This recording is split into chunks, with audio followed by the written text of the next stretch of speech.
dos mais importantes pensadores da história da filosofia, por que não dizer da história da humanidade, foi o francês René Descartes. René Descartes é um personagem genial que reúne uma série de atributos importantíssimos. Então, esse nosso papo é tudo sobre Descartes.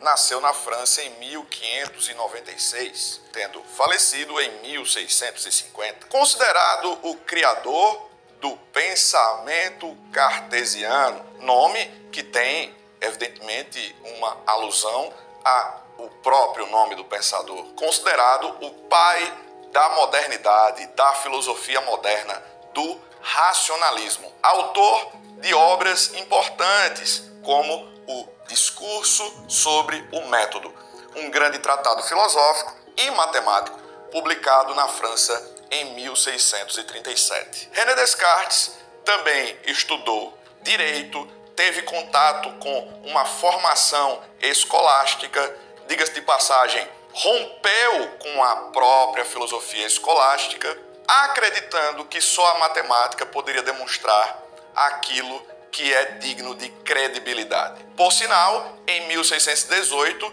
iniciou uns estudos profundos sobre matemática com o grande cientista holandês Isaac Bikman. Com 22 anos, começou a formular sua geometria analítica e seu método de raciocinar corretamente.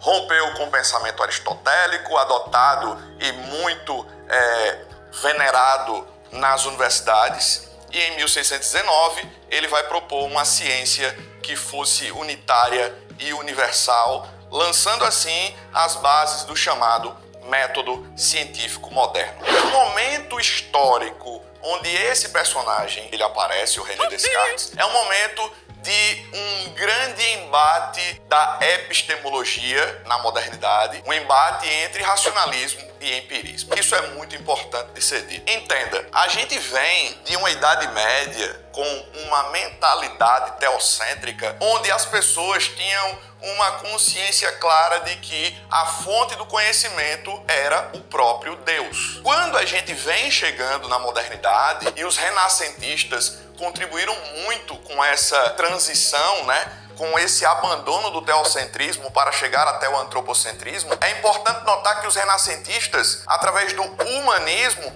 vão começar a cultivar essa ideia de entender o ser humano, compreender os seus atributos, entender que o ser humano é capaz de produzir, de criar, de transformar. E essa tendência, ela começou a fazer com que o ceticismo crescesse. Antes a gente sabia de onde o conhecimento vinha, teocentrismo, Deus. Agora estamos nos desconectando dessa perspectiva através do humanismo e posteriormente do antropocentrismo, entendendo que o ser humano é capaz de criar conhecimento. Então note que lá na Idade Média, os filtros para definir o que era conhecimento e o que não era conhecimento era a fé, a tradição e a própria, vamos dizer assim, autoridade de um membro da igreja. Agora, nesse pensamento moderno, a gente começa a celebrar a razão, a observação e a experiência. Então, o ceticismo aparece porque, afinal de contas, as pessoas não têm muita certeza a respeito de qual seria essa fonte segura para o conhecimento. É aí que aparece o Descartes. O Descartes, ele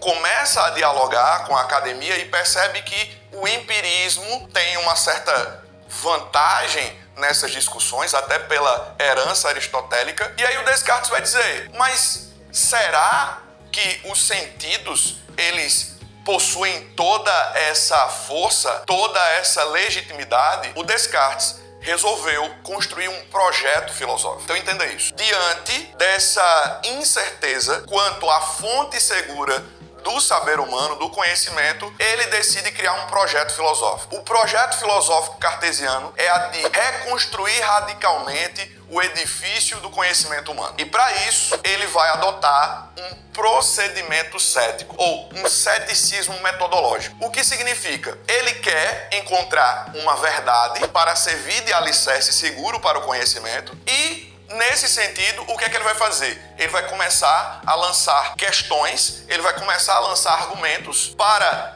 provar, a validade de tudo aquilo que se acreditava naquela época serem as fontes do saber. A gente se depara com o argumento dos sentidos, por exemplo. Descartes vai dizer: será que os sentidos eles são infalíveis? Será que os sentidos não fornecem para nós algumas impressões enganosas ou ilusórias? Ele lança esse questionamento e a resposta você sabe qual é, ou eu imagino que saiba. Os sentidos, embora forneçam vários dados para nós que são até dignos de muita credibilidade, os sentidos são falíveis e são limitados. Só que o Descartes estava convicto de que era necessário encontrar um alicerce que não falhasse. A gente precisa de uma verdade que ela não forneça para a gente algo que seja verdadeiro na maior parte do tempo. A gente precisa de algo extremamente e absolutamente seguro. Então ele questiona os sentidos nitidamente efetuando um ataque ao empirismo. Porque o empirismo na filosofia se baseia, evidentemente, na ideia de que os sentidos e as experiências são fontes de conhecimento. Só que aí, repito, ele vem atacando o empirismo, questionando a credibilidade dos sentidos. Mas ele não para por aí. Ele vem também com o argumento do sonho. O argumento do sonho, de uma forma bem objetiva, é o seguinte: e se tudo isso que nós chamamos de realidade não passar de um sonho? Descartes, ele vai dizer: nenhum de nós é capaz de provar que sim, nem que não, que tudo isso não passa de um sonho. Então, mais uma vez, ele está golpeando o empirismo. E aí vem o terceiro argumento, o argumento do gênio maligno. Se trata de um exercício mental, onde o Descartes propõe que a gente imagine o seguinte: imagine que nós temos, na verdade, não um Deus do cristianismo, que é o supremo bem, o Criador, Pai. Imagine que nós temos uma entidade que é a mais poderosa do universo e que ela é, na verdade, maligna. Imagine que ela criou uma grande fantasia coletiva e nos aprisionou dentro dela. Algum de nós, meros mortais, é capaz de provar que sim ou que não? Então, ele, através de 3 argumentos, procura problematizar e atacar as bases daquilo que se considerava,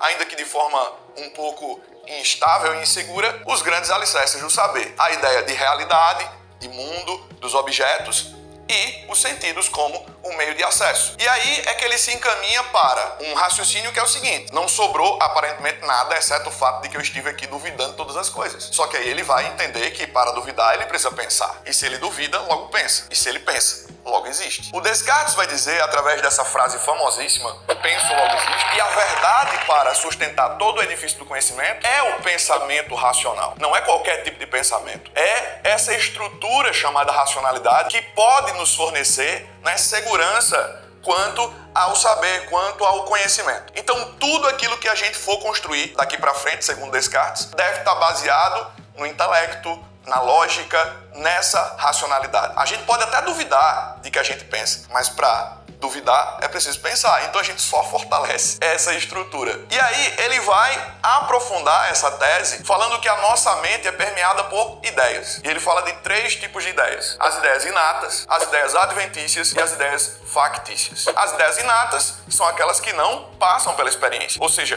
nós já temos por natureza. E ele fala de 2 ideias inatas: Deus e a matemática. E aí, quando ele fala de matemática, é importante frisar que ele não está falando dos conteúdos da matemática, mas a capacidade de pensar logicamente, intelectualmente, a capacidade de pensar matematicamente. Então, a matemática, até que a gente estuda nos conteúdos, ela, na verdade, é uma aplicação dessa capacidade natural que nós temos de pensar matematicamente. As ideias adventícias são as ideias que passam pelos sentidos, que são fornecidas pelas experiências. Mas elas, segundo Descartes, precisam ser submetidas ao crivo da racionalidade, até para que a gente possa ter algum tipo de compreensão das nossas experiências. É muito óbvio que a gente usa a nossa capacidade de pensar racionalmente. E as ideias factícias são ideias derivadas de ideias que dizem respeito à nossa subjetividade, à nossa criatividade. Para o Descartes, quando a gente vê, por exemplo, alguém que cria um cenário fictício, como o Senhor dos Anéis, aquele indivíduo, o Tolkien, ele não viu dragões, elfos, mas as matérias-primas foram apreendidas por ele em algum momento e aí ele foi capaz de customizar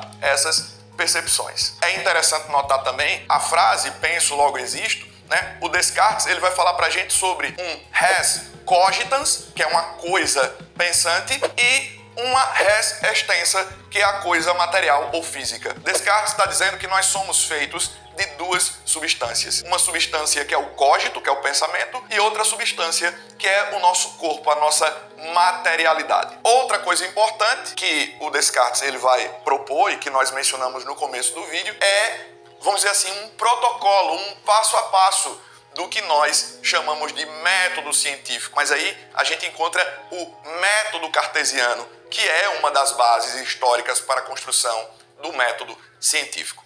Olho na tela. O método cartesiano ele está estruturado na realização de 4 tarefas básicas. Primeiro, não aceitar nada como verdadeiro à primeira vista. Segundo, fazer vários experimentos e dividir o que está sendo estudado em quantas partes for possível. Terceiro, analisar cuidadosamente as conclusões e os resultados e pensar de forma ordenada. E por fim, chegar a apenas uma conclusão através da lógica. Nota-se a preocupação do Descartes em, de fato, estruturar o conhecimento. É muito interessante que toda essa brisa cartesiana tem muito a ver com a suspeita dele lá no começo, né? Que ele vai dizer: e se as pessoas que me ensinaram tudo o que me ensinaram ao longo da vida, se esses conhecimentos que estão sendo disseminados nas universidades, que são postos nos livros, eles não passarem de enganos, porque as pessoas não tiveram o cuidado de verificar os seus alicerces. Mano, toda essa viagem, ela tem a ver com essa suspeita, né, elaborada pelo Descartes. E aí, evidentemente, nós estamos diante, como já foi mencionado, de um pensador que contribuiu demais para o progresso, não só da filosofia, mas para o progresso da ciência. Enfim, chegamos aqui, né, ao final do nosso percurso.